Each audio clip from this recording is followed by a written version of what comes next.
It was 7:42 on a quiet Tuesday morning.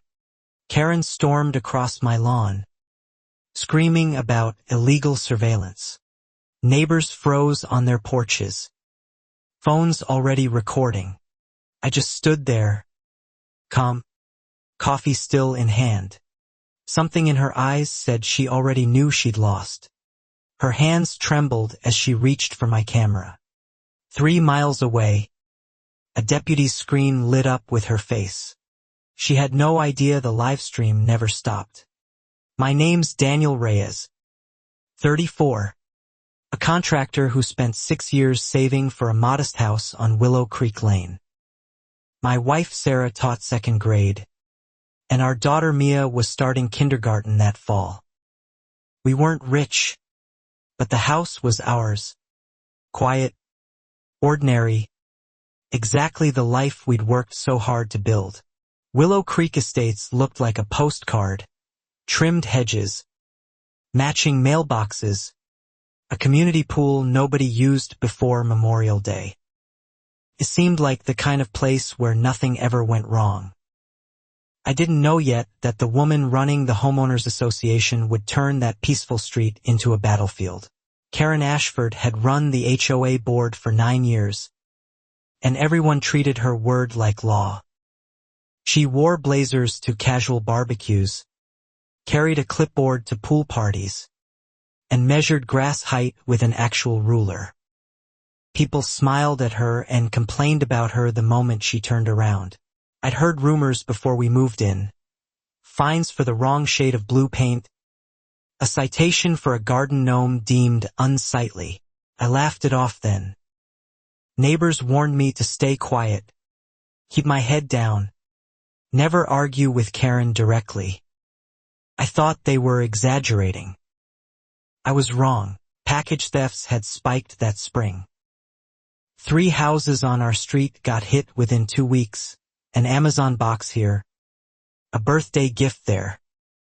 Sarah worried about Mia's tricycle sitting in the driveway. I decided to install a security camera facing our porch and the shared walkway out front. Sarah kept mentioning it every night at dinner, worried aloud that whoever was doing this might eventually target something worse than packages. I mentioned it at a neighborhood coffee morning, mostly to warn people it'd catch foot traffic near the mailboxes. Most neighbors nodded, relieved someone was finally doing something. Karen, standing near the pastries, went quiet for a moment, a stillness I noticed but didn't think much of at the time. "You'll need HOA approval for that," she said. Her voice suddenly clipped. I explained it was mounted entirely on my own porch, pointed at my own steps. She insisted exterior modifications required board review. I told her I'd read the bylaws twice. Nothing restricted personal security cameras. She smiled coldly. That smile stayed with me longer than it should have. Sarah said I was overthinking it, that Karen smiled coldly at everyone. Still, something about the exchange felt different, less about rules, more like she was protecting something specific. I shook off the feeling and ordered the camera that weekend. Installation took 20 minutes. I mounted it under the porch eave, angled toward the mailbox cluster and the walkway, well within my own property line.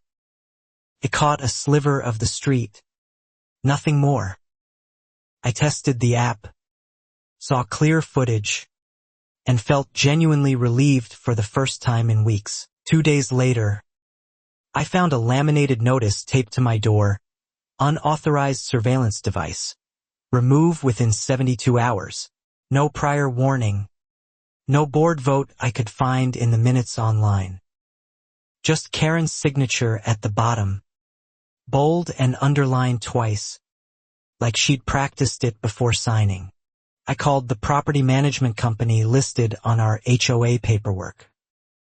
The rep sounded surprised, said no formal request had been filed with them, and that camera restrictions weren't standard for street-facing entries. She promised to look into it. I hung up feeling like I'd stepped into something bigger. I thanked her for checking and asked her to send anything she found in writing, just so I'd have a record of the conversation. That evening, Karen knocked on my door personally, clipboard in hand. She explained, almost too smoothly, that cameras created liability concerns and could be seen as an invasion of neighbors' privacy. I asked which neighbor had complained. She hesitated half a second before saying, "It doesn't matter who." Sarah stood behind me, arms crossed, unimpressed. "It's pointed at our own porch, Karen." Karen's jaw tightened. "I'm just trying to protect this community," she said, before turning and walking briskly back toward her house, the one directly across the shared walkway from our mailbox cluster. That detail nagged at me for days. Her house sat almost exactly within the camera's peripheral frame, barely catching her front steps at a distance. I hadn't noticed until I reviewed the footage myself.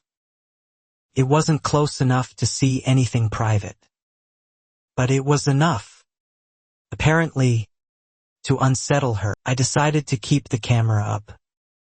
Bylaws were bylaws, and nothing in them banned personal security systems facing public walkways. I documented my research, printed the relevant section, and mailed a polite letter to the board explaining my position. I hoped that would be the end of it. It wasn't. I received a formal violation letter, citing a clause about unapproved exterior alterations. The wording felt oddly specific, like it had been drafted for this exact situation rather than pulled from existing rules. I asked a neighbor, Tom, if he remembered that clause. He didn't. That letter separately, sensing even then it might matter more later than it seemed to in the moment. Tom had lived on the street 11 years. He told me, quietly, that Karen had a habit of finding rules right when she needed them. He mentioned a woman 2 streets over who'd been fined for a clothesline that apparently never existed after Karen produced a photo nobody could verify. I started paying closer attention to board meeting minutes, publicly posted but rarely read by anyone. Karen's name appeared in nearly every decision, often overruling objections from other board members whose comments got trimmed down to a single dismissive line. Concern noted and addressed. One entry stood out, a vote, 8 months earlier, approving new landscaping funds for common area beautification. No itemized costs, no vendor listed, just Karen's signature authorizing the transfer. I wasn't an accountant, but even I knew that kind of vagueness would make any auditor uncomfortable. I printed that page too, folding it carefully into the same growing folder where everything else about this strange little conflict now lived. I mentioned it to Sarah over dinner, half joking that Karen ran the HOA like a tiny dictatorship. Sarah wasn't laughing. "She's not just annoying, Daniel. She's controlling something. And you just gave her a camera pointed at whatever that something is." I hadn't thought of it that way before. The next morning, I noticed Karen's black SUV backing out early, before sunrise, then returning 20 minutes later. Nothing illegal about that. But her curtains twitched every time I stepped onto my porch to check the mail. Felt less like she cared about rules and more like fear. I began saving footage locally, just in case, alongside the automatic cloud backup my provider offered. I didn't have a plan yet. Quiet but persistent, that whatever Karen was protecting mattered more to her than any bylaw ever could. I was about to find out. 3 days later, the real conflict began, not over a camera anymore, but over something far more personal. Something that would drag the entire neighborhood into a fight none of us saw coming. The HOA sent a $250 fine notice, citing continued non-compliance with the camera removal request. I'd never received an actual ruling, just Karen's laminated note and one form letter. I called an emergency meeting request, my first real attempt to force the board to explain themselves publicly. The meeting was held in the clubhouse, fluorescent lights buzzing over folding chairs. Karen sat at the head table, flanked by two board members who barely spoke. When I brought up the fine, she cut me off. The board voted unanimously, she said. Nobody in the room could recall that vote. I glanced around the room, hoping someone else would back me up, but most people just stared quietly at their folded hands instead. I asked to see meeting minutes reflecting the vote. Karen said minutes were still being finalized and would be posted soon. A retired teacher named Grace, sitting near the back, muttered just loud enough for me to hear, "They're never finalized until she needs them to be." After the meeting, Grace pulled me aside in the parking lot. She'd lived there 15 years and said Karen ran unopposed for the board every term because nobody else wanted the fights that came with challenging her. "She wins because good people get tired," Grace said. "That's her whole strategy." I didn't feel tired yet. The unfairness lit something in me I hadn't felt since my own father lost his small business to a landlord's petty vendetta years earlier. I wasn't going to let a laminated notice and an invented vote bully my family out of our own porch. I told Sarah as much that night, and she nodded quietly, understanding exactly why this particular fight felt different from any ordinary neighborhood squabble. I filed a written appeal, citing the bylaw section on cameras and requesting the actual recorded vote. 2 weeks passed with no response. Meanwhile, my camera kept recording ordinary life: delivery trucks, kids on bikes, and, twice, Karen walking briskly past at odd hours, glancing toward my porch each time. Sarah noticed the pattern before I did. "She's checking if it's still there," she said one night, watching the clips with me. It struck me then, Karen wasn't worried about privacy in the abstract. She was worried about something specific being caught on camera, and I still didn't know what. The tension found its way to school pickup. Of all places. Karen's daughter attended the same elementary school as Mia. At drop-off, Karen offered a tight, performative smile, the kind reserved for people she considered problems to be managed rather than neighbors to be spoken with honestly. That afternoon, another neighbor, Priya, texted me a photo of a new HOA-wide memo taped to every mailbox. Reminder: all security devices facing common areas require board approval. Effective immediately. No date on when this rule was created. No board vote referenced. Just Karen's signature, bold as always. I called the county clerk's office, curious whether HOA bylaws amendments required public filing. The clerk explained that any bylaw change needed a documented vote and a filing with the association's registered agent. Nothing matching Karen's new memo existed in their records. Not one single filing. Not even a draft. I asked the clerk to email me written confirmation, and she agreed, promising the message would arrive within the hour that same afternoon. That was twist number 1. Quiet but sharp, Karen wasn't enforcing a rule. She was inventing one, on the spot, specifically targeting my camera, and doing it with enough confidence that most neighbors would never think to question it. I wondered what she was so afraid of me seeing. I brought the clerk's information to Priya and Grace over coffee. Grace wasn't surprised. She mentioned a landscaping fund that never seemed to produce visible landscaping, and a special assessment 2 years back that funded clubhouse repairs nobody had actually witnessed happening. The clubhouse still had the same cracked tile. Priya, a CPA by trade, offered to look at the HOA's public financial disclosures, required annually by state law. She found the last filed report was 18 months overdue. "That's not just sloppy," she said.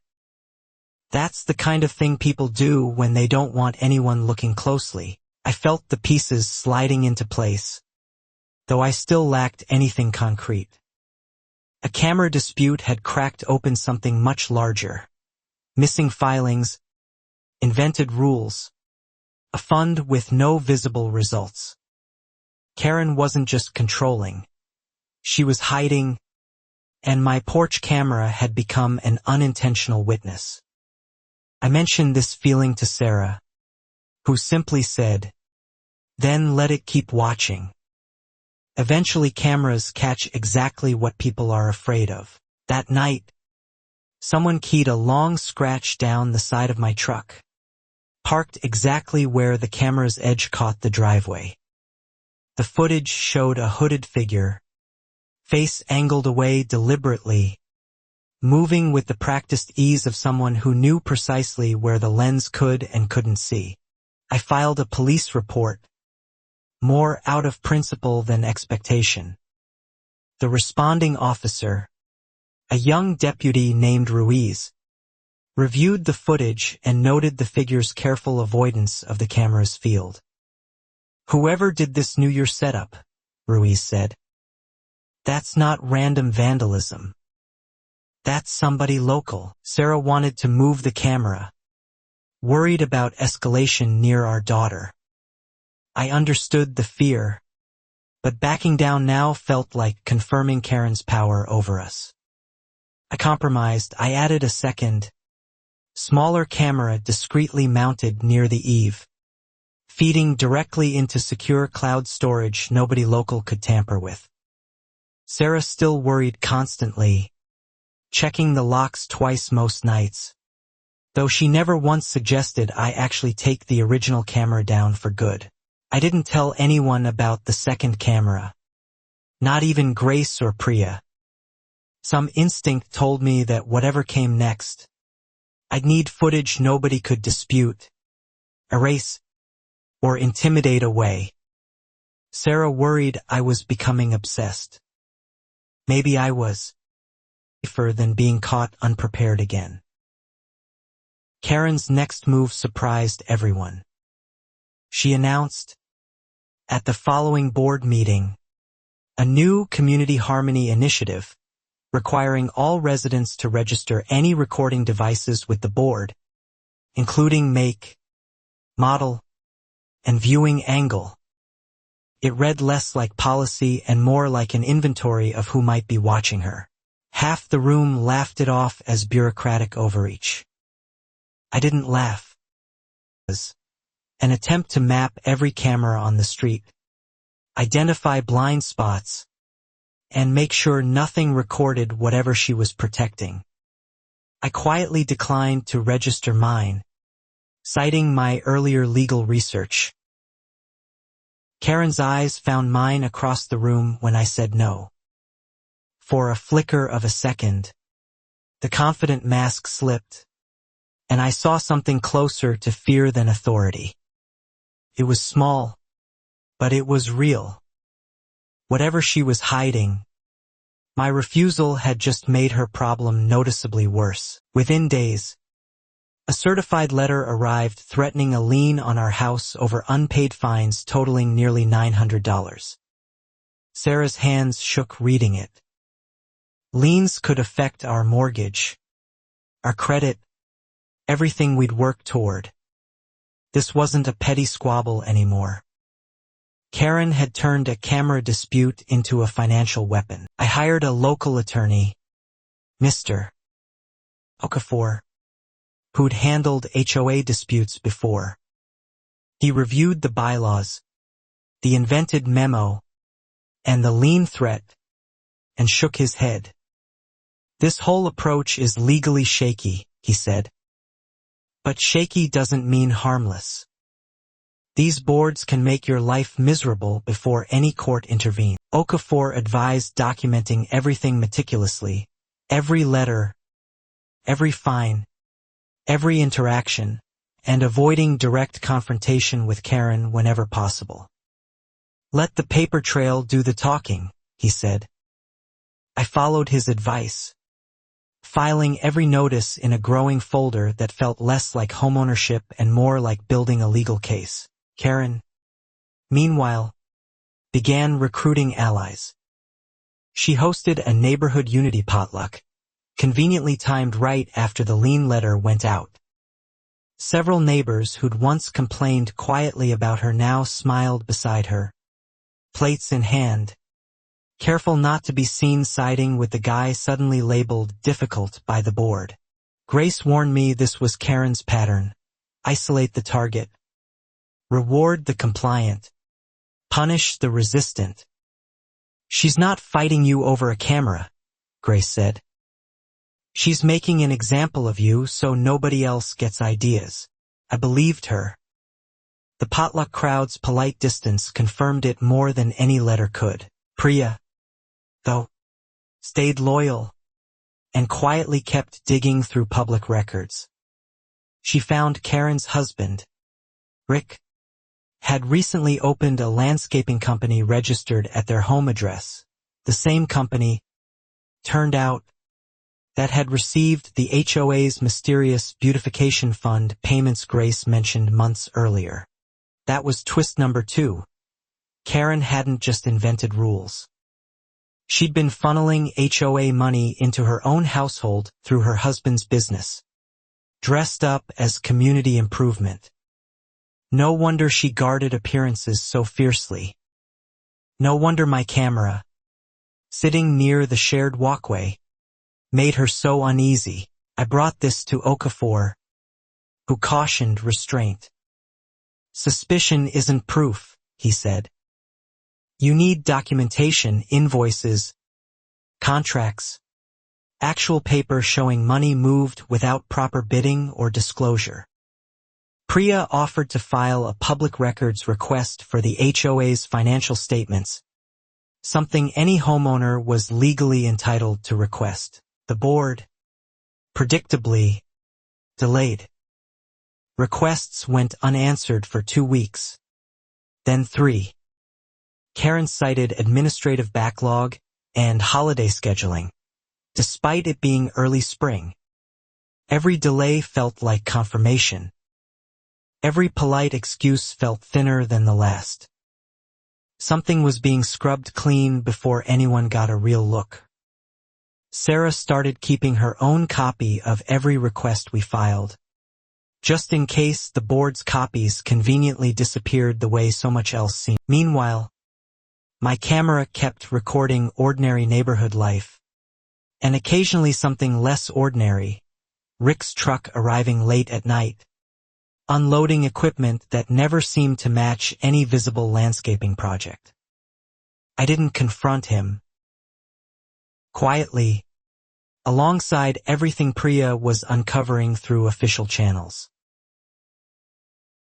Karen escalated again, this time filing a formal complaint accusing me of harassment and stalking for supposedly recording her family without consent. It was a bold claim, considering my camera never captured anything beyond my own porch and the shared public walkway. Still, it forced me to hire Okafor further. The county's Community Standards Office contacted me, requesting footage samples to review the harassment claim. I complied instantly, relieved for once to have concrete proof on my side. The reviewing officer, after watching the clips, told me plainly that nothing in the footage came close to stalking or harassment. Karen's complaint was dismissed within a week, but the damage lingered socially. A few neighbors now eyed me warily at the mailbox, uncertain whether to believe the woman who ran their community or the guy suddenly tangled up in accusations. I hated how quickly reputation could bend under pressure like that. Grace told me not to worry too much about it, insisting that people who mattered would eventually see the truth once it fully surfaced. Sarah started losing sleep, worried about Mia overhearing whispered gossip at school pickup. I found myself second-guessing the whole fight some nights, wondering if simply taking the camera down would end it. But every time I considered it, I remembered the invented memo, the lean threat, the missing filings. Grace reminded me what surrender would actually mean. If you fold now, she said, she wins forever. Not just against you, against everyone too scared to speak up next time. Her words stuck with me longer than any legal advice Okafor had given, because they were true in a way numbers weren't. I decided to attend the next board meeting publicly, calmly, armed with nothing but the county's dismissal letter and a simple question. Why had the HOA's financial disclosures still not been filed?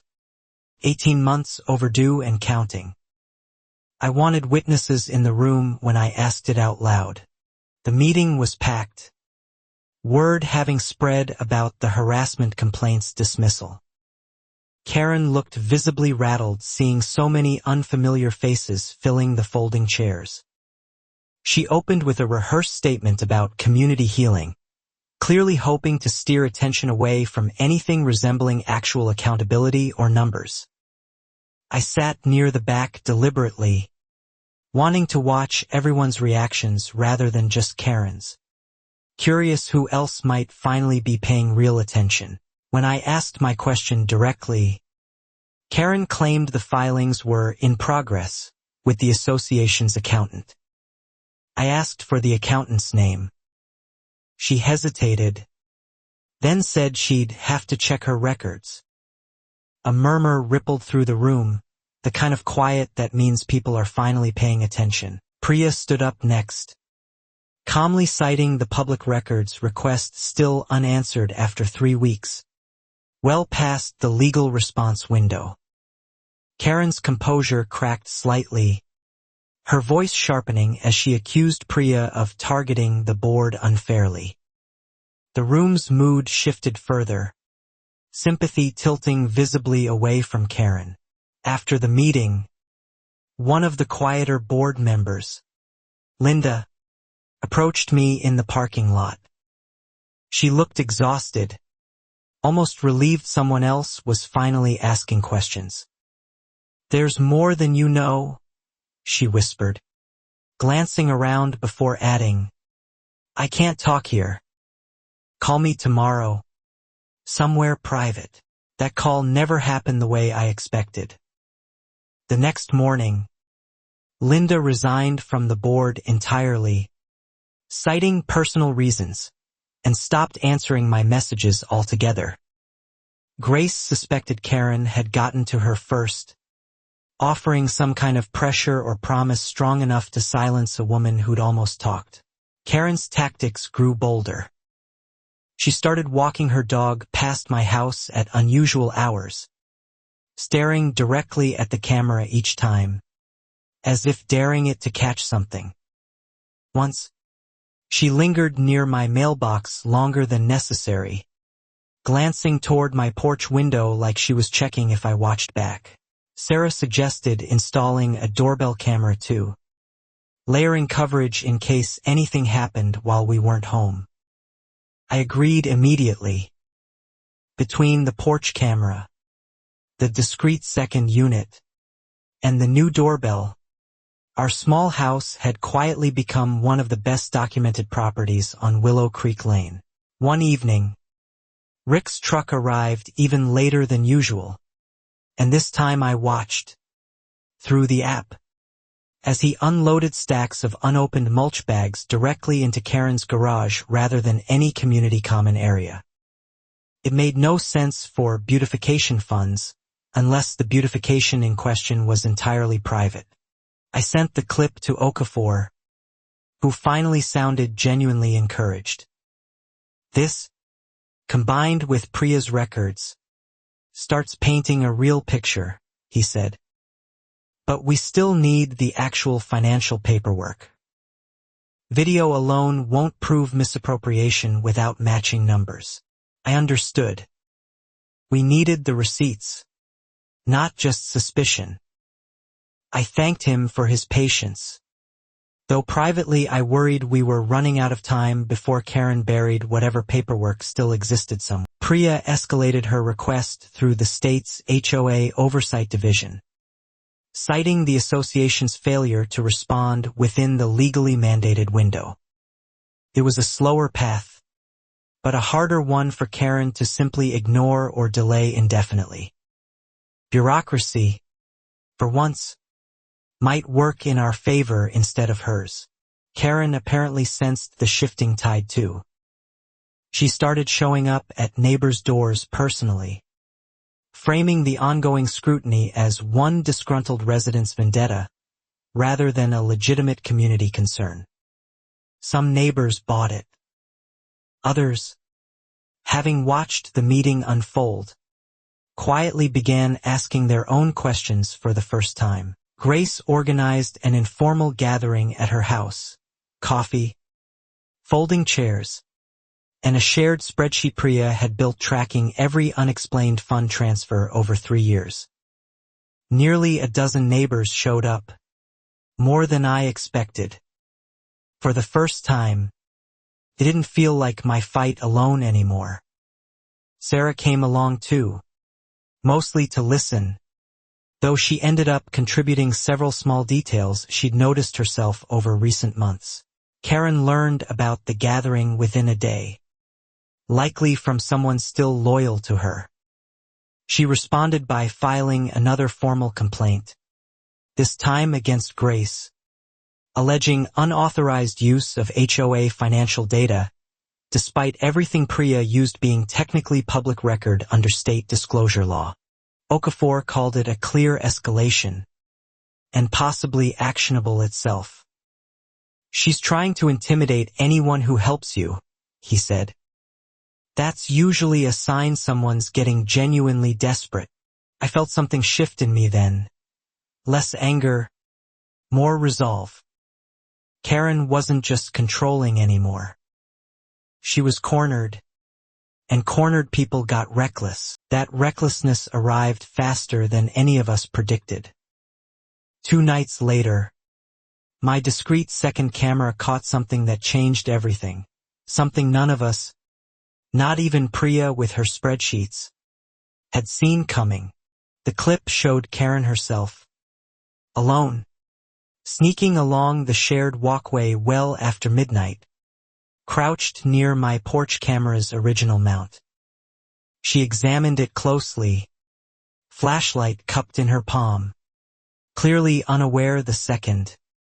Hidden unit captured her from an angle she'd never accounted for. I watched it 3 times before waking Sarah. My hands were steady, but my mind raced through possibilities. Was she trying to disable it? Tamper with it? Once and for all, exactly what it could and couldn't see from her nervous, careful angle of approach. Sarah's first instinct was to call the police immediately. I hesitated, remembering Okafor's advice about building a complete picture rather than reacting too soon. Trespassing at midnight was serious, but I wanted to understand the full pattern before showing my hand. Some things needed patience more than urgency. I stayed awake most of that night anyway, replaying the footage in my head, wondering what exactly she'd been searching for so carefully in the dark. For nearly a week, nothing happened. No new letters, no fines, no midnight visits. The quiet felt strange after months of constant pressure.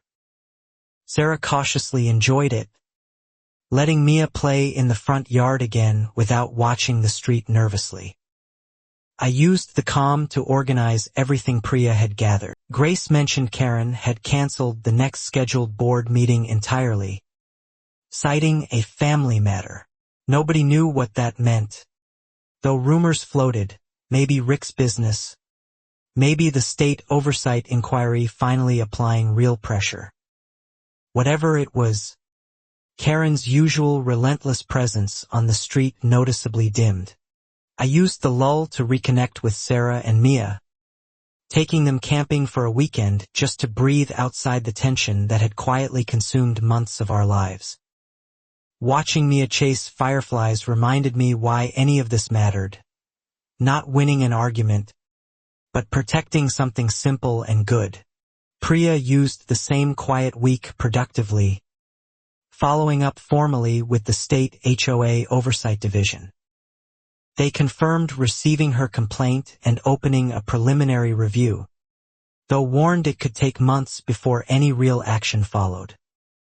Slow progress still felt like progress after so much stalling. Okafor called with an update too. The Community Standards Office, reviewing Karen's harassment complaint against Grace, found no violation, mirroring the earlier dismissal in my case. 2 dismissed complaints in a row weakened Karen's credibility further, even among neighbors who'd previously given her every benefit of the doubt. I noticed something odd during the lull. Rick's landscaping trucks disappeared from the neighborhood entirely, not just from our street but from every job site Priya had photographed over the past months. It felt less like a pause and more like someone quietly covering tracks before anyone looked too closely. Grace suspected Karen sensed the state inquiry's seriousness and was scrambling to clean up whatever paperwork existed before investigators requested it formally. People like her don't stop, Grace warned me over coffee. They regroup. Probably be bigger, not smaller. Stay ready, Daniel. I took her warning seriously, quietly upgrading my cloud storage plan to ensure nothing could be lost even if every physical camera on my property somehow vanished overnight. Sarah thought I was being paranoid. Looking back, I think I simply understood, instinctively, that the calm wouldn't last much longer. Sarah eventually admitted she felt safer knowing everything was backed up twice over, even if she still thought I was taking the whole thing too seriously. 10 days into the quiet, Karen resurfaced at a community cleanup event, smiling for photos, praising neighborhood spirit like nothing had happened. It felt performative, calculated, an attempt to reset public perception before whatever storm she was preparing for actually arrived. Nobody mentioned the lawsuits, the fines, or the midnight footage. That evening, I got a call from Deputy Ruiz, the officer who'd handled the vandalism report months earlier. He mentioned, almost casually, that the sheriff's office had recently launched a pilot program inviting residents to share security camera live streams during a spike in package thefts across 3 neighborhoods. Ruiz explained the program. Residents could opt in voluntarily, granting the sheriff's office real-time access to outdoor camera feeds during active theft investigations. Footage stayed private otherwise, only monitored actively when deputies were tracking a specific pattern of incidents happening in real time across the county. I agreed immediately, partly for genuine safety reasons and partly, admittedly, because it meant an official law enforcement presence quietly watching my property alongside everything else. Ruiz set up the connection remotely, confirming the feed came through clearly. Neither of us mentioned Karen, though the timing felt significant. Sarah asked whether the deputies would actually watch constantly, and I explained it activated mainly during active theft investigations rather than around the clock. I didn't advertise the arrangement to anyone except Sarah and, eventually, Grace and Priya, who agreed keeping it quiet made sense. If Karen somehow learned law enforcement had eyes on our street, she might simply wait us out longer, more carefully, more patiently than she already had. Meanwhile, Priya's state complaint gained unexpected traction. An investigator named Mr. Whitfield, no relation to Karen despite the coincidental name, requested 3 years of HOA financial statements formally, citing irregularities flagged during preliminary review. Karen had 30 days to comply or face escalating penalties under state association law. Grace overheard, through a neighbor still friendly with the board, that Karen had hired an accountant to reconstruct missing records rather than simply locate existing ones. That phrasing alone worried Priya deeply. Reconstructing implied documents that should already exist somewhere had instead conveniently disappeared or never existed at all. Karen's public demeanor grew visibly strained. She stopped attending community events, sent board communications through Rick instead of appearing herself, and canceled 2 more scheduled meetings citing vague, ongoing legal matters. The confident clipboard-carrying woman from months earlier seemed to be unraveling under pressure nobody could quite see. I kept documenting everything quietly, careful not to escalate visibly while the state investigation proceeded. My camera caught ordinary life mostly, though occasionally something telling. Karen's curtains drawn tight during daylight hours, her SUV gone for stretches longer than any errand should reasonably require. Sarah asked whether I thought Karen even slept anymore, watching the strain visibly deepen across her face every time we crossed paths near the mailboxes. Then came twist number 3. Priya discovered, through a public court records search, that Rick's landscaping company had filed for bankruptcy 8 months earlier, under a slightly different registered name. One Karen had never disclosed to the board despite conflict of interest rules requiring exactly that kind of disclosure. It explained everything. The desperation, the invented rules, the aggressive fines targeting anyone who asked too many questions. Karen wasn't just controlling out of ego. She'd been funneling HOA money into a failing family business, terrified the truth would destroy both her reputation and whatever savings remained for her family. Okafor cautioned that sympathy for her circumstances, however real, didn't excuse fraud or misappropriation of community funds. Desperation explains motive, he said. It doesn't erase consequences. I agreed, though I noticed something shift in myself, less pure anger now, more a grim resolve to see this through properly. Karen's next move surprised everyone again. She announced, through a hastily printed flyer, a special assessment of $500 per household, framed as necessary for urgent infrastructure repairs the clubhouse supposedly required. No engineer's report, no itemized estimate, just a deadline and a demand for immediate payment. The community backlash was immediate and loud. Neighbors who'd stayed quiet through the camera dispute suddenly found their voices, questioning openly why repairs nobody had witnessed or requested now demanded $500 each within 30 days. Grace's spreadsheet, once private, started circulating informally among angry homeowners. I forwarded everything to Investigator Whitfield directly, the bankruptcy filing, the undisclosed name change, the new special assessment timed suspiciously close to the state's document deadline.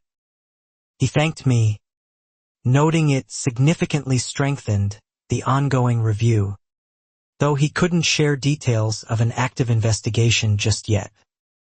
Whitfield thanked me again for my patience, admitting these kinds of cases usually moved painfully slowly without exactly this sort of documentation arriving.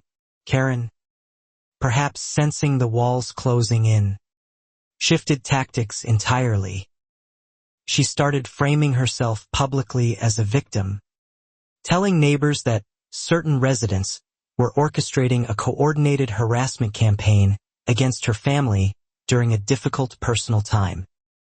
It was a clever pivot, and a few people genuinely believed her.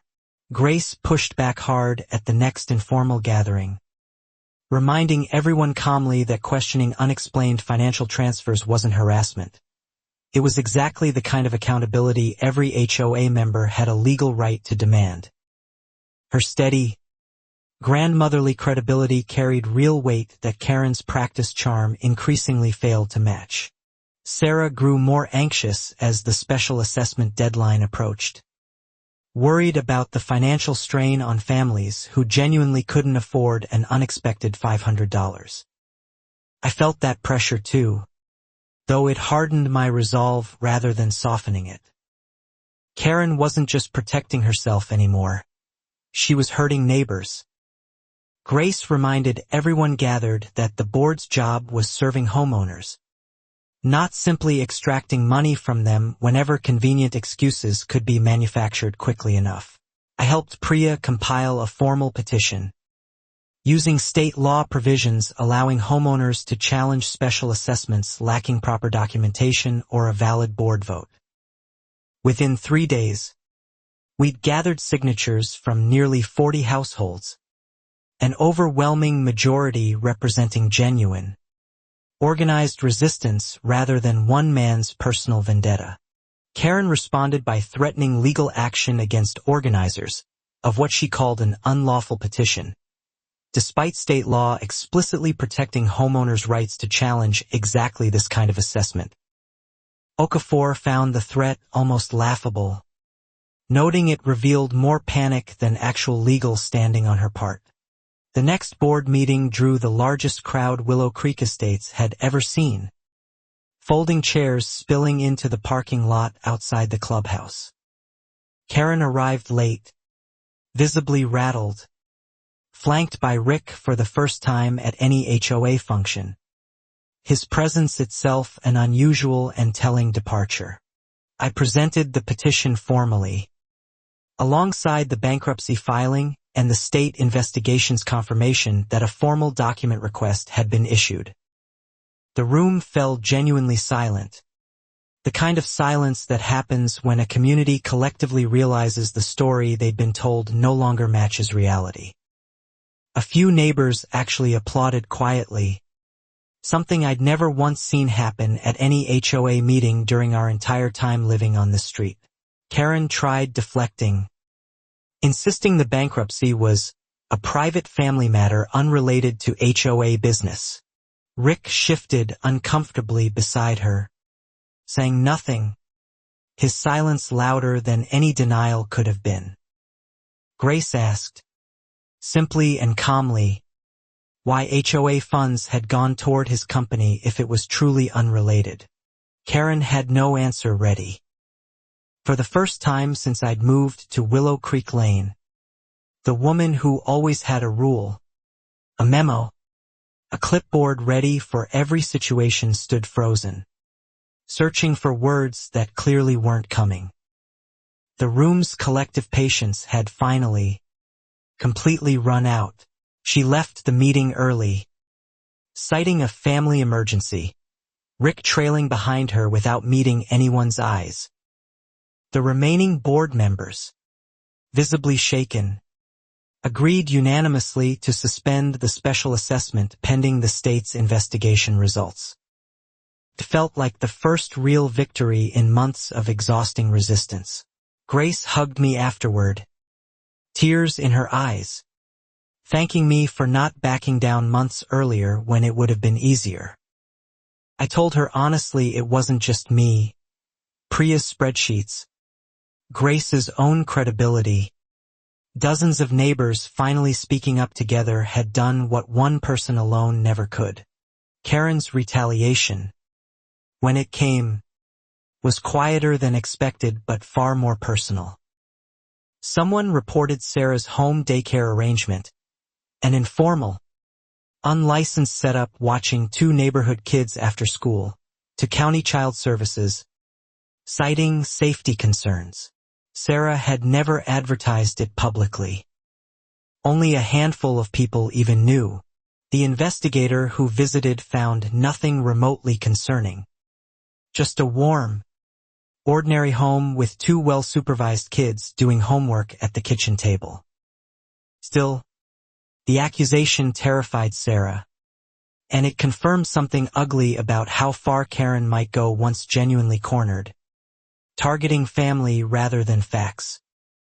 Sarah cried that night, not from fear exactly, but from sheer exhaustion at realizing nothing, not even our daughter's safety, seemed to be off limits anymore. Okafor grew visibly concerned hearing about it, calling it a serious escalation bordering on retaliation, potentially actionable under state anti-harassment statutes protecting parties involved in HOA disputes and financial investigations. He began quietly preparing documentation for a potential restraining order, just in case things worsened further. Investigator Whitfield's office confirmed, informally through Priya's ongoing correspondence, that Rick's undisclosed bankruptcy combined with the missing 3 years of financial disclosures constituted significant findings warranting further formal review, possibly including referral to the State Attorney General's Consumer Protection Division for misappropriation of association funds. Karen seemed to sense this too, growing visibly more erratic. Neighbors reported her arguing loudly with Rick inside their own house, voices carrying across the quiet street at hours when Willow Creek Lane was usually asleep. My camera occasionally caught her pacing the driveway alone, phone pressed tight to her ear. Grace suggested, gently, that Karen might genuinely be facing consequences beyond the HOA now. Marriage strain, financial ruin, possible legal exposure all converging at once. I found myself feeling something unexpected. Not satisfaction exactly, but a grim recognition that consequences, once avoided for years, rarely arrived gently when they finally caught up. Sarah, still shaken from the Child Services report, asked whether we should simply move, cut our losses, and start over somewhere Karen's reach couldn't follow us.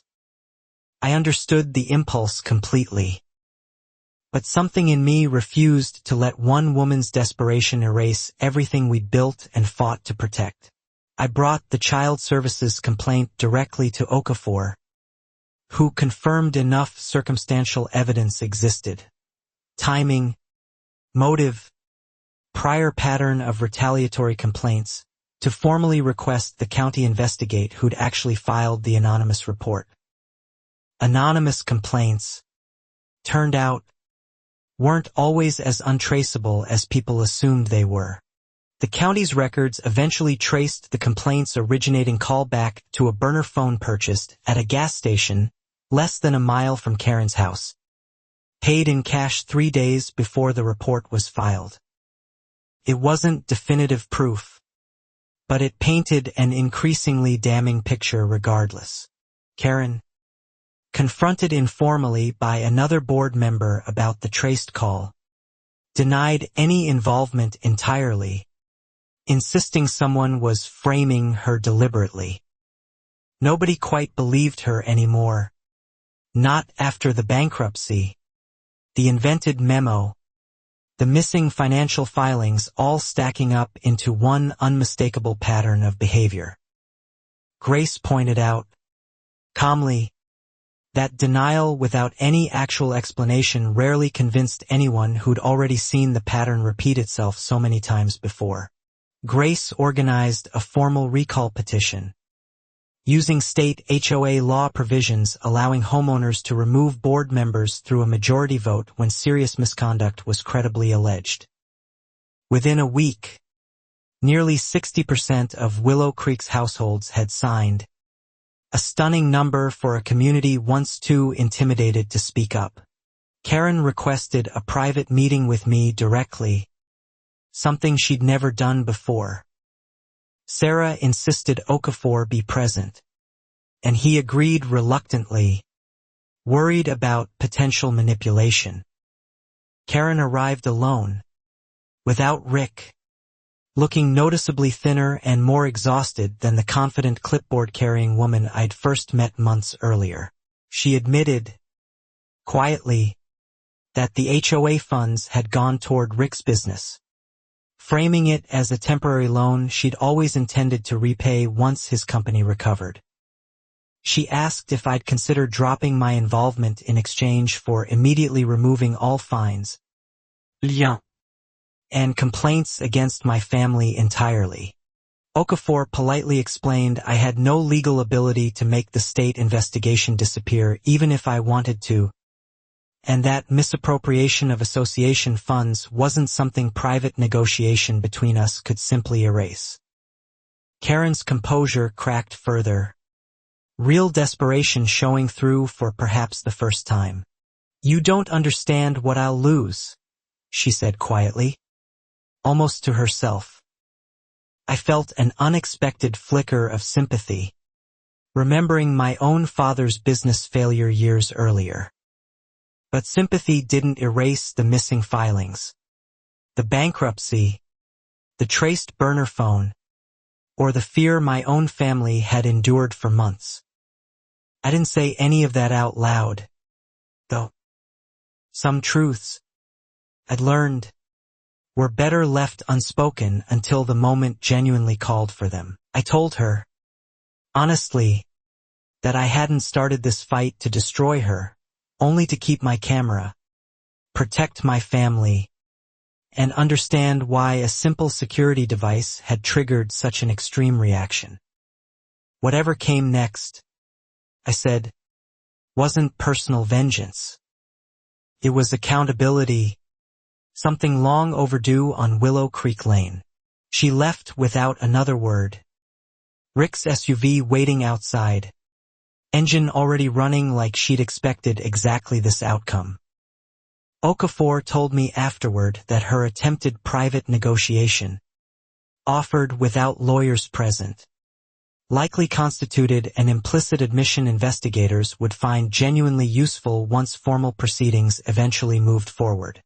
The recall petition, combined with the state's expanding investigation, forced an emergency board session 2 weeks later.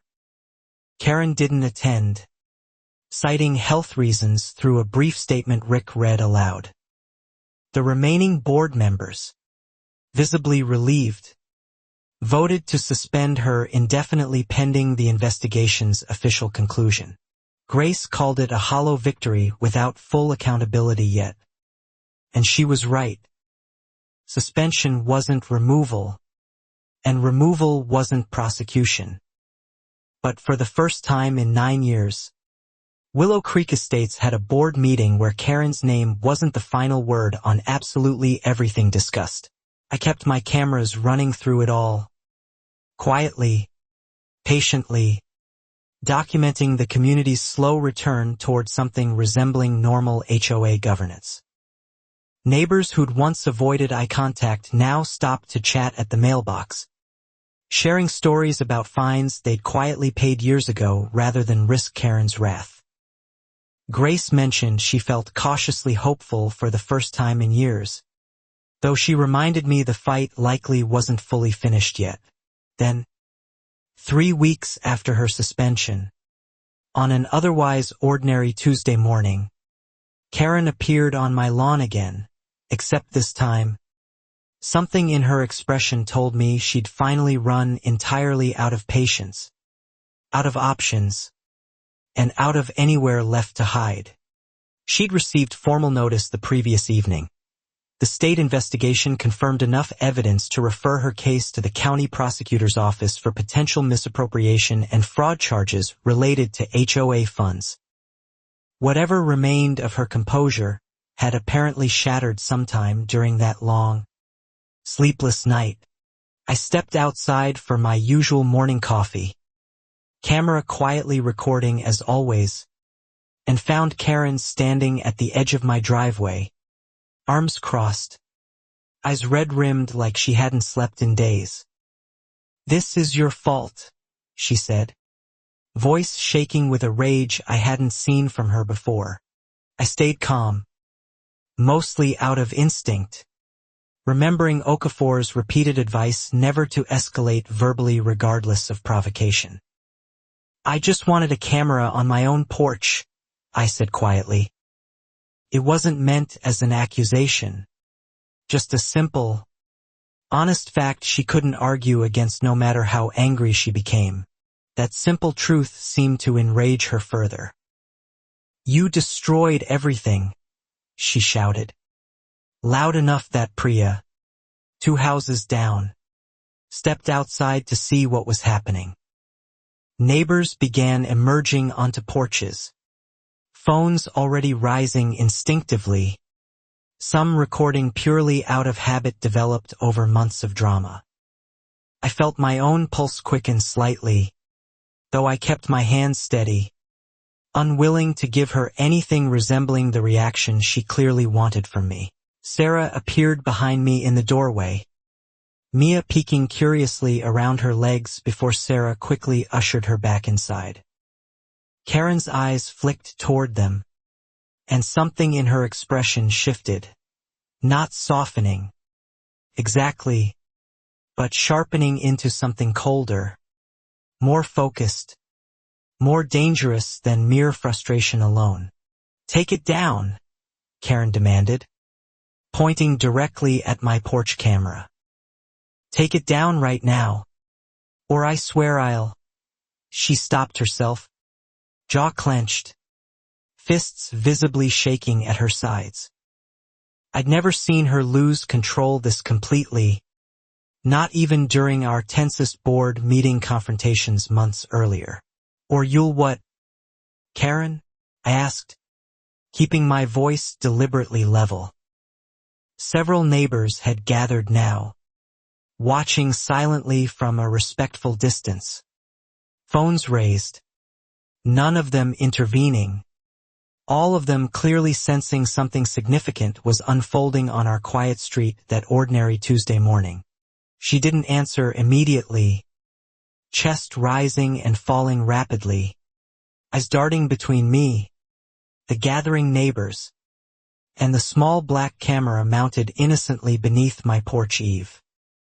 Whatever calculation was happening behind her eyes, it clearly wasn't landing anywhere close to reasonable or measured anymore. "You think you've won something," she said finally, voice lower now, almost trembling. "You have no idea what you've taken from my family." I felt that flicker of sympathy again, briefly, before remembering the traced burner phone, the child services report, months of manufactured fear aimed squarely at my daughter's home. "I didn't take anything," I said. "You did that yourself, Karen. Long before I ever installed this camera." Her face contorted, something breaking loose behind her carefully maintained composure. 9 years of unquestioned authority collapsing visibly in real time on my driveway in front of half the neighborhood. Grace arrived then, walking briskly from her house, phone already out, clearly having heard the commotion from down the street.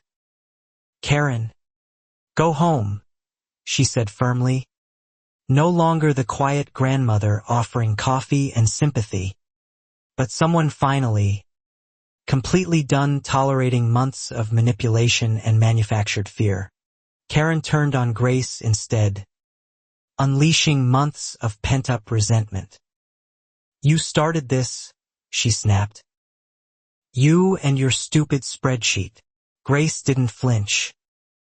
"I just wrote down numbers, Karen. You're the one who made them add up to fraud." The words landed like a physical blow. That's when Karen's eyes returned to my porch camera.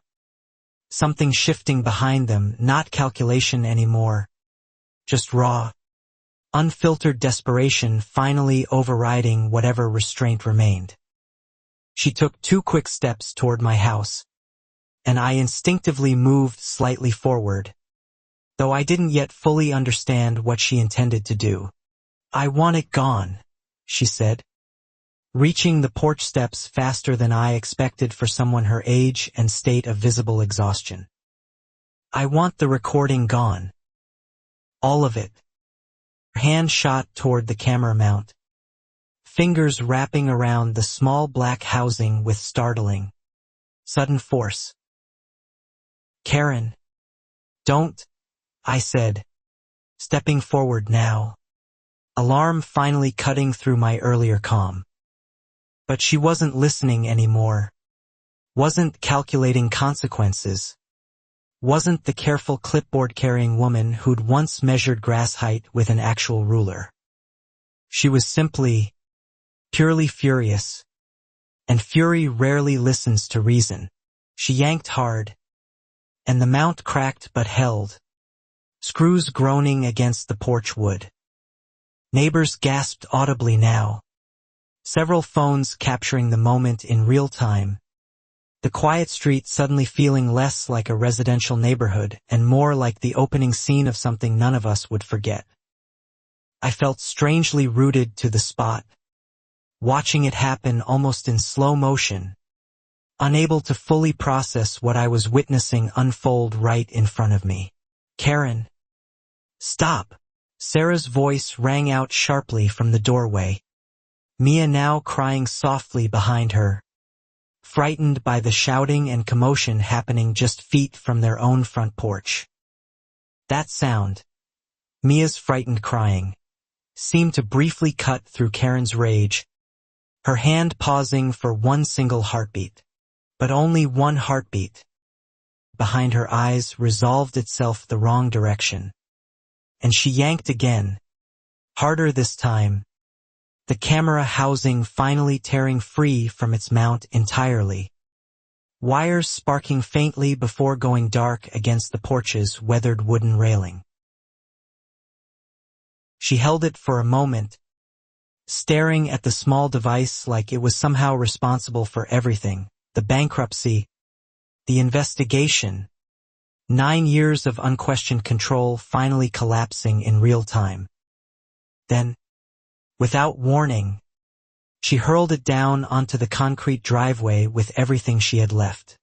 The camera shattered on impact, plastic fragments scattering across the driveway, the small lens cracking down its center like spiderweb glass.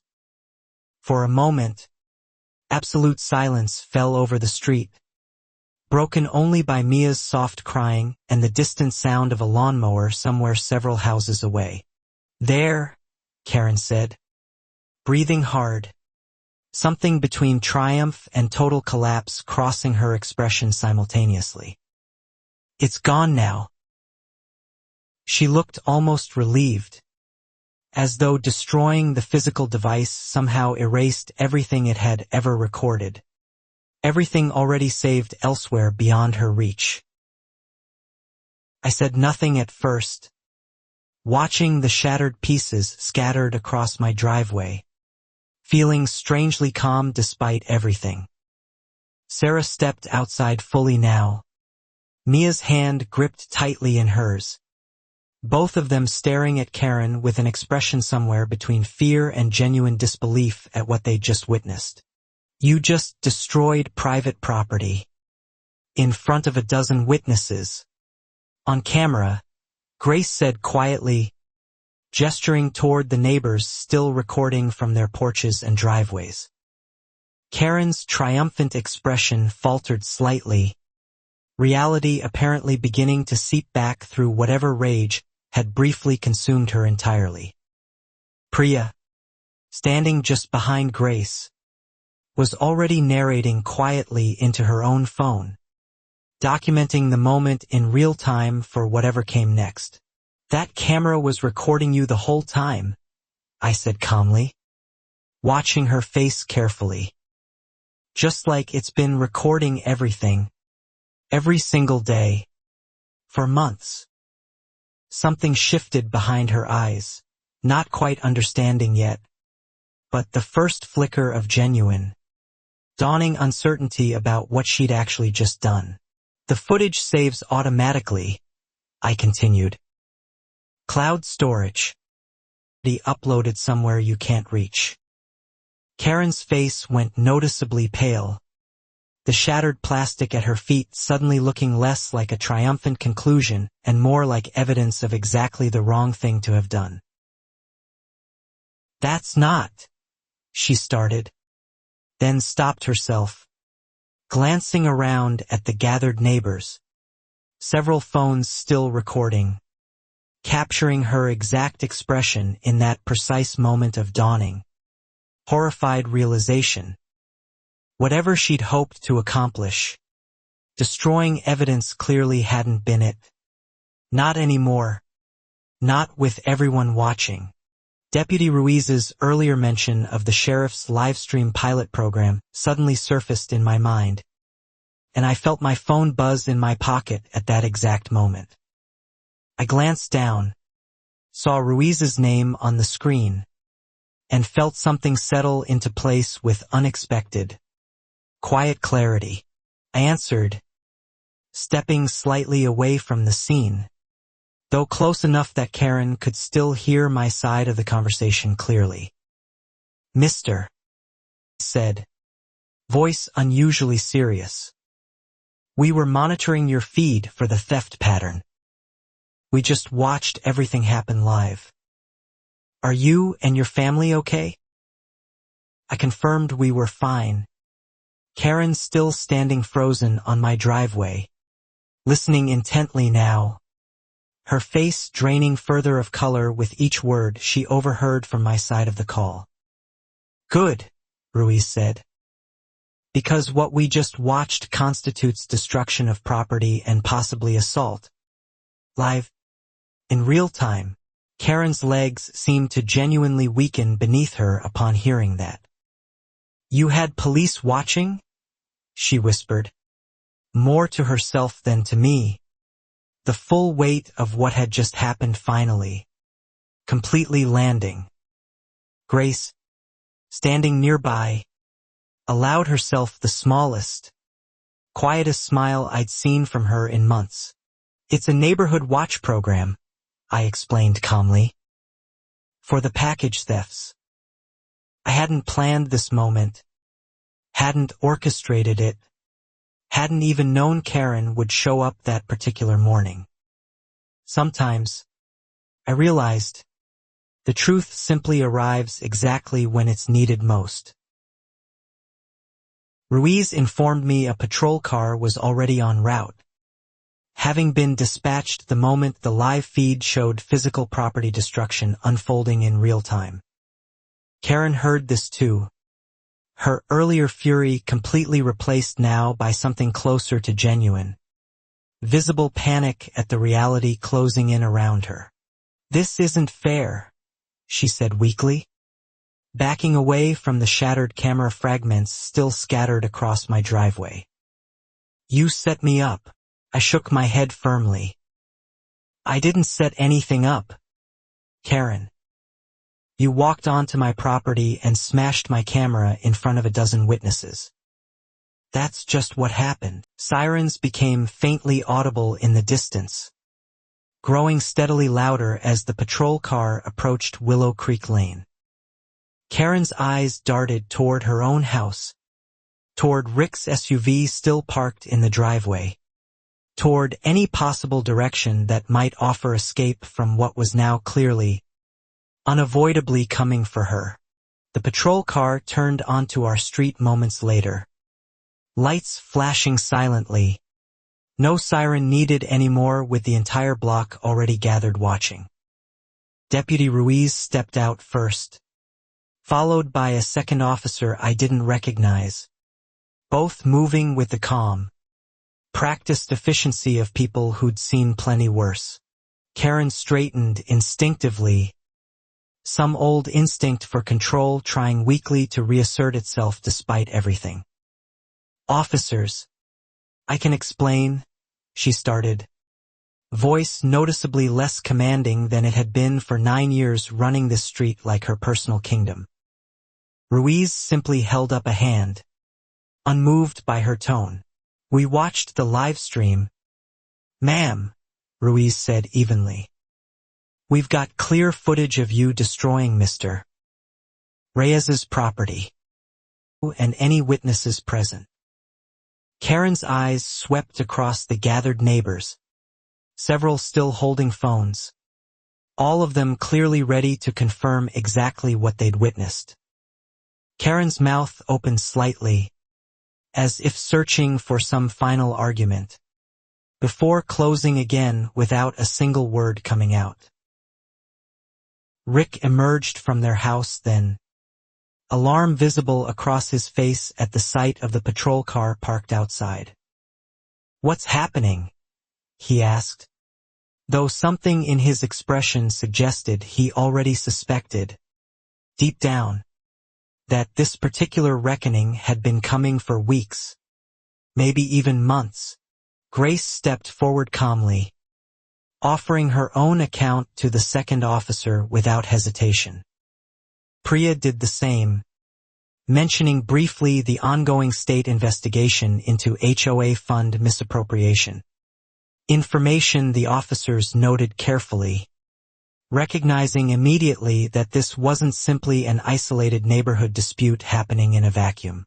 Sarah held Mia close, both watching from the porch steps, Mia's earlier crying finally subsiding into curious, wide-eyed silence at the flashing lights and uniformed officers now filling their quiet suburban street.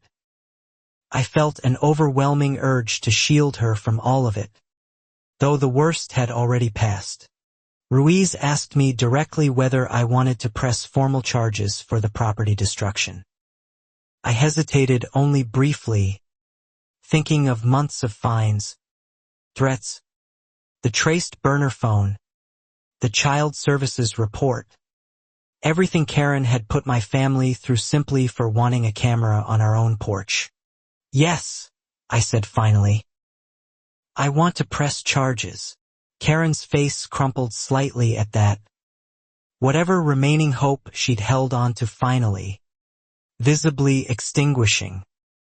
Rick moved to stand beside her, placing a hand gently on her shoulder. The first genuinely tender gesture I'd witnessed between them in months of observation. The second officer began documenting the destroyed camera fragments, photographing the scene methodically while Ruiz took my formal statement nearby. Neighbors slowly began drifting closer now, no longer hesitant, forming a loose semicircle around the driveway, witnessing something that felt less like drama and more like genuine justice arriving. Karen was informed she'd need to accompany the officers for a formal statement regarding both the property destruction and, pending further coordination with state investigators, potential charges related to the ongoing fraud investigation already underway through Investigator Whitfield's office. Her legs seemed to buckle slightly hearing it all together. "This is my home," she said quietly, almost pleading now, all traces of her earlier commanding authority completely gone. "My daughter goes to school with these people's kids." Nobody responded immediately, the silence itself carrying more weight than any accusation anyone present could have possibly spoken aloud. Grace finally broke that silence, her voice gentle but unmistakably firm. "We know, Karen. That's exactly why this matters so much. It wasn't cruel, just honest. The kind of truth that only comes from someone who genuinely tried every reasonable path before finally being forced toward this one." Rick asked quietly whether he could accompany Karen to the station, and Ruiz confirmed he could follow separately in his own vehicle.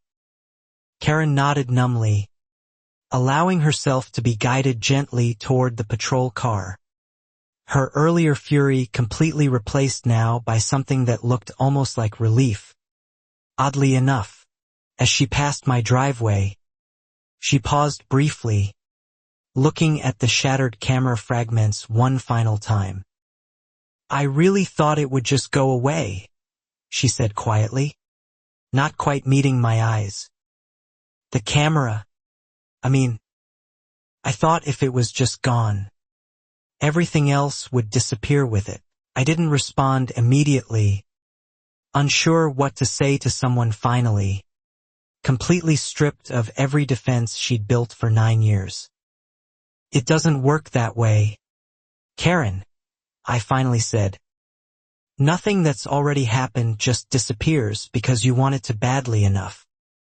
She nodded slowly, saying nothing further. Sarah squeezed my hand tightly beside me. Both of us watching the woman who'd terrorized our street for months finally walking away in complete silence. The officers guided her into the patrol car, Rick following in his own vehicle just behind, both disappearing down Willow Creek Lane within minutes, lights still flashing quietly against the otherwise ordinary suburban morning. The gathered neighbors slowly began dispersing too, murmuring quietly among themselves about everything they'd witnessed. Sarah finally exhaled fully, wrapping her arms around me tightly, Mia sandwiched gently between us. "It's really happening," she whispered. "It's actually over. Completely." Though something told me the true ending still lay somewhere further ahead, past whatever came next through official channels. Grace and Priya stayed behind, helping me gather the scattered camera fragments from the driveway, careful to preserve anything that might still matter for the formal charges now underway. "You did good, Daniel," Grace said quietly, patting my shoulder. "Better than good. Street needed." That evening, Okafor called with updates from his contact within the county prosecutor's office. The Livestream footage, combined with dozens of neighbor witness statements and Priya's meticulously documented financial records, had significantly strengthened what was already becoming a substantial case against both Karen and, potentially, Rick's failing business. News of the incident spread quickly through the neighborhood group chat, then further still through local social media groups covering community news across the county. Several other HOA members from neighboring communities reached out to Priya directly, describing eerily similar patterns of unexplained fees and unquestioned authority. Investigator Whitfield called the following morning, confirming the child services complaints traced burner phone, combined with the newly documented property destruction and existing financial irregularities, now painted a comprehensive pattern of behavior prosecutors could pursue far more aggressively than the original, narrower fund misappropriation case alone. Grace organized an emergency community meeting that weekend, this time without Karen present at all, focusing entirely on next steps, electing genuinely new board leadership, formally requesting an independent financial audit, and establishing clearer bylaws preventing any single person from wielding this much unchecked authority again. I attended, though I stayed mostly quiet, letting Grace and Priya lead the discussion naturally. Neighbors who'd once avoided eye contact now spoke openly, sharing stories of fines paid quietly, complaints never filed, years of quiet intimidation finally surfacing now that the fear holding everyone silent had genuinely broken. Sarah asked me quietly, walking home afterward, whether I felt any satisfaction watching everything finally unravel the way it had. I thought about it honestly before answering. "Not satisfaction exactly," I said. "More like relief. Here normally, without constantly watching over our shoulders." I meant every word of it, though some quiet part of me suspected the exhaustion of the past year would take much longer than a few weeks to fully fade. That relief, though, still felt incomplete. The formal charges hadn't been filed yet, the investigation still technically ongoing, and Karen herself remained somewhere in the neighborhood, presumably preparing whatever defense she and her attorney could construct from the wreckage of 9 years finally, completely catching up with her. 3 days later, Okafor called again, his voice carrying an unmistakable note of genuine finality this time. The county prosecutor's office had formally reviewed everything, the Livestream footage, the financial records, the traced phone, the bankruptcy filing, and reached a decision regarding how they intended to proceed with charges. "It's happening," Okafor said simply. "Formal charges are being filed tomorrow morning. Property destruction, harassment, and financial fraud, all together. This is really it, Daniel. After everything, this is really, finally it." I sat quietly for a long moment afterward, absorbing months of exhausting struggle finally reaching its conclusion. The next morning, the local news picked up the story. A small segment about an HOA president facing fraud and harassment charges after a viral property destruction incident caught on a sheriff's Livestream program. Grace texted me the clip within an hour. Our quiet street suddenly regional news. Neighbors reacted with a mixture of vindication and disbelief, watching their own community appear on television screens across the county. Priya's careful spreadsheets, once dismissed by some as overreaching suspicion, were now referenced directly by local reporters covering the broader pattern of alleged HOA fund misappropriation. Karen's attorney released a brief statement calling the charges premature and based on incomplete information, though it did little to slow the momentum already building. Investigator Whitfield's office confirmed publicly that the investigation had expanded to include potential charges against Rick's landscaping business as well. That afternoon, Rick's bankrupt company appeared in a follow-up news segment, reporters having uncovered court filings showing nearly $80,000 in unaccounted HOA transfers over 3 years, funneled through invoices for landscaping work multiple neighbors confirmed had simply never happened anywhere on Willow Creek Lane. I watched the segment with Sarah, feeling a strange mixture of vindication and genuine sadness. 9 years of quiet fear, invented rules, and unquestioned authority had apparently been driven, at least partly, by a desperate attempt to hide a marriage and business slowly collapsing under financial pressure nobody outside had seen. Grace admitted she felt something similar, a strange ache mixed in with all the relief, mourning 9 wasted years none of us could ever really get back. Grace organized the community's formal recall vote that weekend, officially removing Karen from the HOA board entirely, this time through a legitimate, properly documented process rather than the informal suspension from weeks earlier. The vote passed with over 90% approval, an almost unanimous rejection of 9 years rule. A new, temporary board formed the same evening, including Grace and Priya, both immediately committing to a full independent financial audit and revised bylaws preventing any future president from wielding unilateral power over fines, assessments, or camera restrictions without documented, transparent board approval from the entire membership. I was asked to join the new board too, somewhat to my surprise, given how central my own dispute had been to everything unfolding. I accepted cautiously, wanting to help rebuild something healthier without becoming, ironically, another version of the unchecked authority we'd all just fought so hard against. Karen, meanwhile, remained largely out of sight, her house curtains drawn constantly now, her usual dog-walking routine apparently abandoned entirely. Neighbors reported occasional glimpses of Rick's SUV coming and going, though Karen herself seemed to have retreated completely from any public presence on the street she'd once ruled.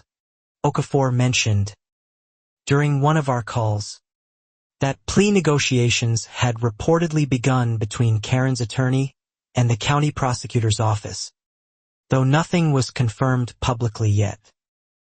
These things move slowly, he cautioned. Don't expect a dramatic courtroom moment. Real justice is usually quieter and slower than people expect. I found myself agreeing, though some small part of me still wanted a clearer, more definitive moment of accountability after everything my family had endured. Sarah reminded me gently that we already had that moment, captured live on the sheriff's feed, witnessed by an entire street full of neighbors. 3 weeks later, word spread that Karen had accepted a plea deal, avoiding a lengthy trial in exchange for restitution payments toward the misappropriated HOA funds, formal probation, and a permanent prohibition from serving on any homeowners association board anywhere in the state for the remainder of her life.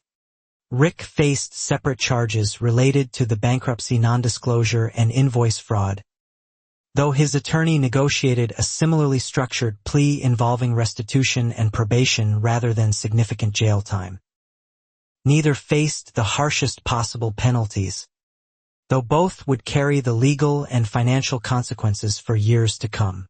Grace felt the plea deals were somewhat lenient, given everything the community had endured over 9 years. Okafor explained that first-time offenders, even in cases involving substantial fraud, often received exactly this kind of outcome, especially once full restitution was formally agreed upon as part of any negotiated resolution. I felt something similar to Grace's disappointment initially, though it faded once I considered everything genuinely accomplished regardless of the exact legal penalty. Karen would never again hold unchecked power over any community. The money, or most of it, would eventually return to the HOA's rightful, depleted reserves. Priya agreed, adding that the audit trail alone would likely protect the next generation of homeowners from ever facing anything quite like this again. Sarah pointed out something I hadn't fully considered yet. Mia would grow up on a street where fairness, eventually, mattered more than fear, where neighbors spoke up together rather than staying silently intimidated.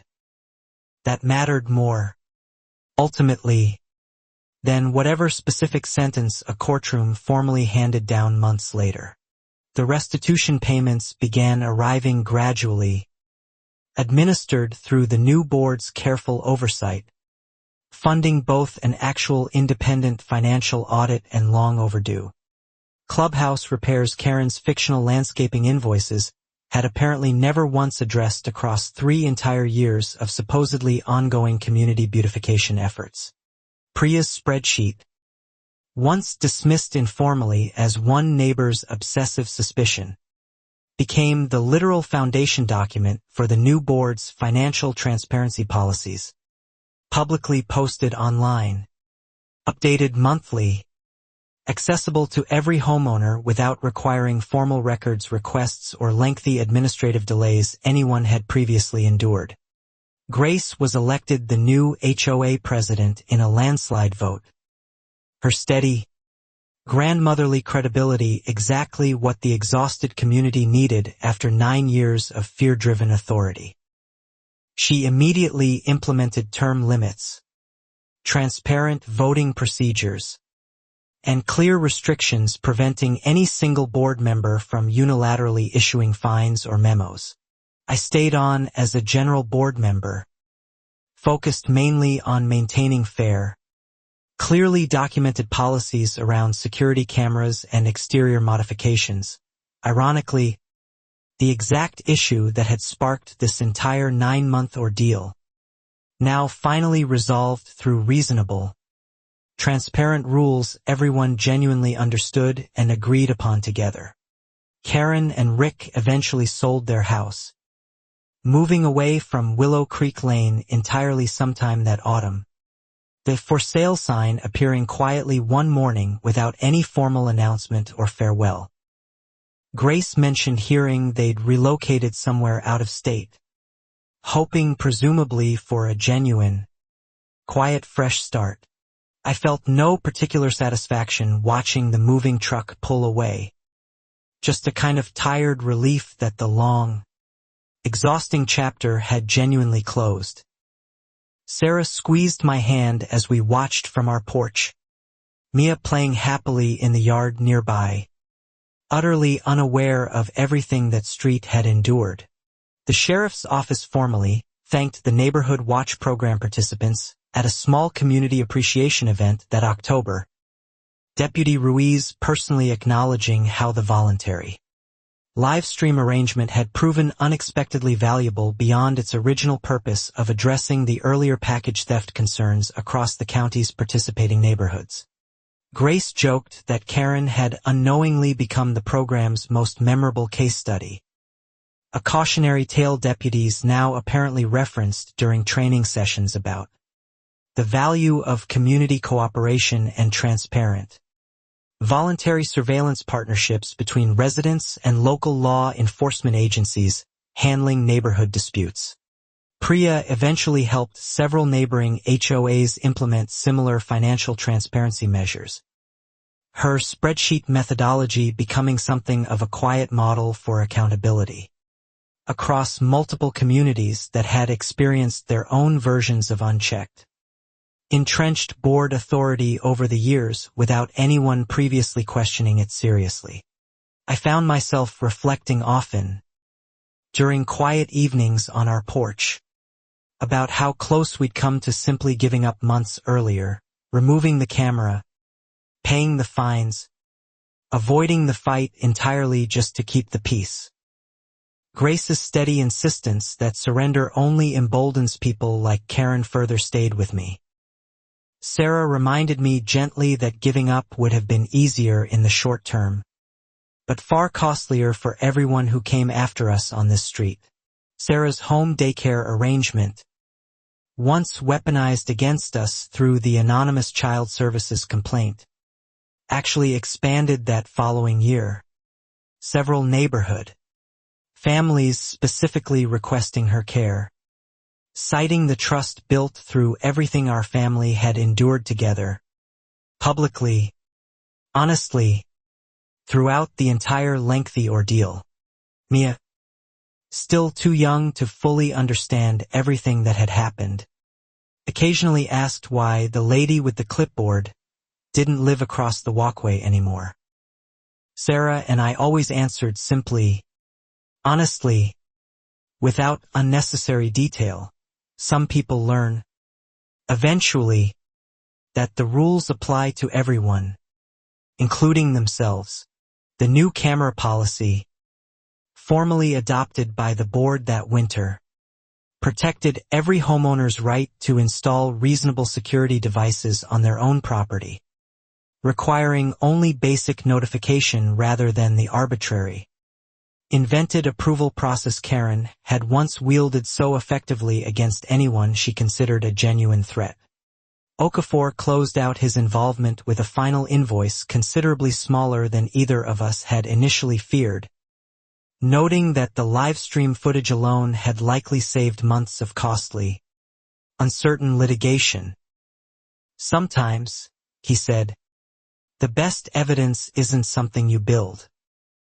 It's something that simply happens. I thought about that phrase often afterward, something that simply happens. None of it had been planned. Not the camera's placement. Not the sheriff's Livestream program.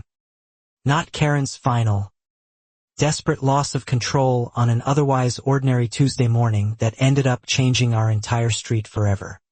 Months later, the independent financial audit concluded, revealing the true scope of 9 years' mismanagement, nearly $210,000 diverted from HOA reserves, invented assessments totaling tens of thousands more, and at least 6 other families quietly fined under the same kind of fabricated, non-existent bylaw violations I'd faced myself.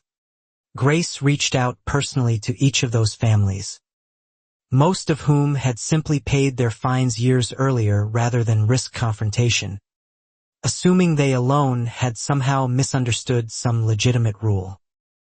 Learning the truth together, as a community, brought a kind of collective closure none of them had expected.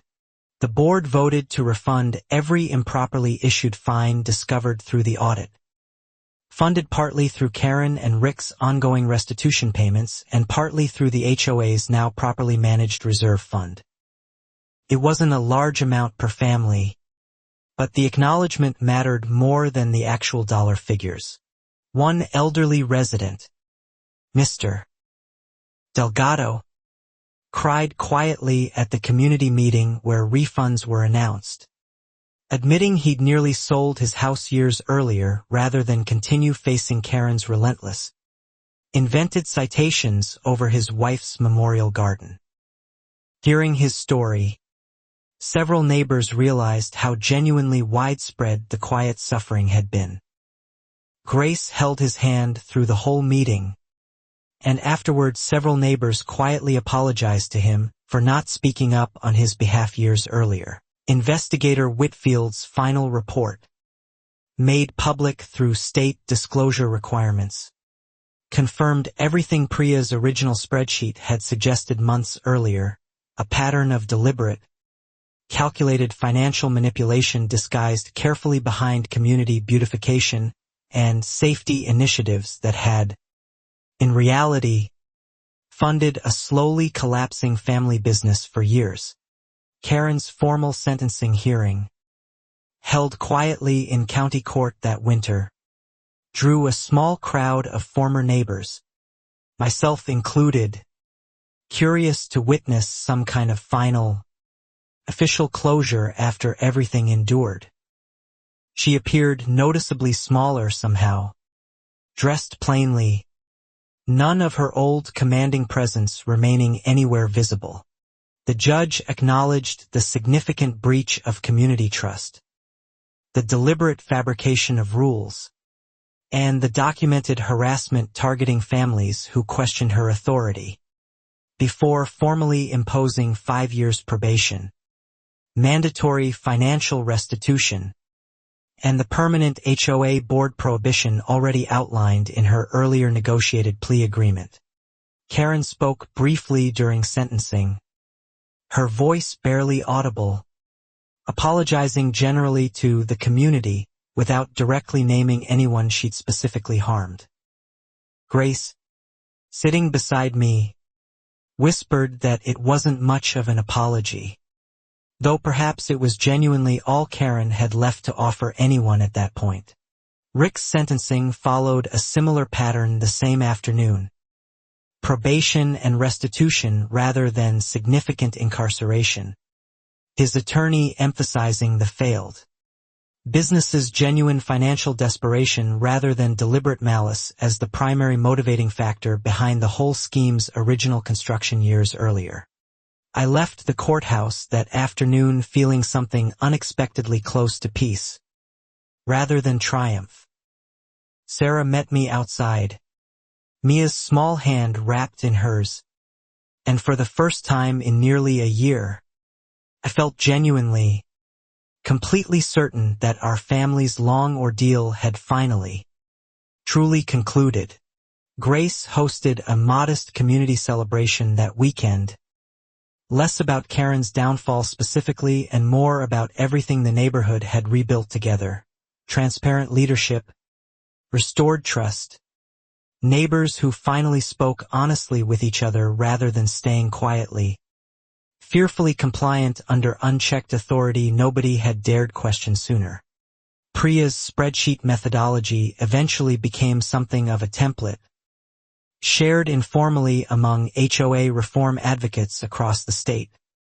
Her careful documentation, credited directly with helping expose one of the more significant homeowners association fraud cases the county had seen in recent years, according to local coverage. My camera, replaced that same week with a newer model mounted in exactly the same spot, continued recording ordinary neighborhood life, delivery trucks, kids on bikes, neighbors waving genuinely now rather than glancing nervously toward Karen's old house before continuing quickly along the shared walkway toward their own front doors. Sarah's home daycare thrived that spring, several families specifically citing our story as the reason they trusted her completely with their children. Proof, they said, that our family stood firmly for fairness even under significant, sustained pressure most people would have simply avoided or quietly given up on entirely. Deputy Ruiz stopped by occasionally afterward, no longer for official business. Just friendly conversation about the neighborhood watch program's continued success across the county's participating communities. He mentioned, smiling, that our street had become something of a quiet legend among deputies who'd heard the full story eventually. Mia started first grade that fall, and Sarah and I watched her walk confidently toward the bus stop each morning, past the walkway where everything had unfolded, past Karen's old house now occupied by a genuinely friendly young family who'd never known any version of the street's difficult history.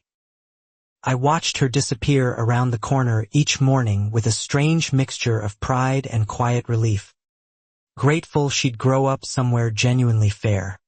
I still checked the camera app occasionally out of habit, though the footage now showed mostly peaceful, unremarkable moments.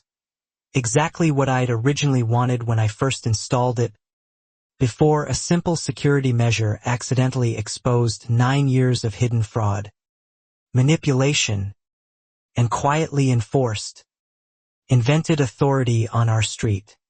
Okafor sent a final note that winter, thanking me for trusting his advice throughout, noting that patience, documentation, and genuine community support had ultimately accomplished far more than any single confrontation or lawsuit ever could have alone. I kept that note, a small reminder of everything we'd survived together. Grace, still serving as HOA president a year later, often told newer residents the story during welcome gatherings, not as gossip, but as a lesson about vigilance, transparency, and the quiet courage required to question authority, even when questioning it feels exhausting, uncertain, and genuinely, deeply frightening at the time. A year passed, and Willow Creek Lane settled into something genuinely peaceful. Transparent board meetings, fair fines applied equally, and neighbors who greeted each other honestly rather than glancing nervously over their shoulders before speaking. The fear that once defined our street had quietly, completely disappeared. Sarah and I sometimes drove past Karen's old address, now home to that friendly young family, and felt nothing but quiet relief rather than lingering anger. Whatever consequences Karen and Rick continued facing elsewhere, our own family had finally, fully moved past the exhausting fight that once consumed nearly a year. Neither of us felt the need to say much more about it anymore. Some chapters, once truly closed, simply didn't need revisiting out loud. Mia, older now, occasionally asked about the camera story, and I told her simply that sometimes doing the right thing feels lonely and difficult at first, but staying honest, patient, and connected to good neighbors eventually makes everything genuinely, completely worth it in the end. Grace's leadership transformed the HOA into something the community actually trusted. Term limits and transparent finances preventing any future president from wielding the kind of unchecked, fear-driven authority Karen once had for 9 consecutive years without anyone seriously questioning her methods or motives sooner. I never expected a simple security camera to expose 9 years of hidden fraud. But looking back, I understood something simple and true. The truth doesn't need a dramatic reveal. Sometimes it just needs enough patience. Ordinary people finally willing to keep watching, keep asking, and keep recording. Willow Creek Lane became, eventually, just an ordinary street again. Kids on bikes, delivery trucks, neighbors chatting freely at the mailbox without fear of invented fines or laminated notices taped hastily to anyone's front door. Ordinary, turned out, was exactly the victory we'd fought so hard to reclaim. Sometimes, late at night, I still think about that Tuesday morning. Karen's hands shaking as she smashed my camera, utterly convinced she was destroying the only evidence that mattered. She never imagined the sheriff was already watching, live, the whole time, proof that the truth rarely stays hidden forever. We still live here, still watch Mia grow up safely on this quiet street, still trust our neighbors completely. Karen taught us, unintentionally, that real power isn't control. It's community, honesty, and the simple courage to keep recording, keep speaking up, and never, ever back down from what's right.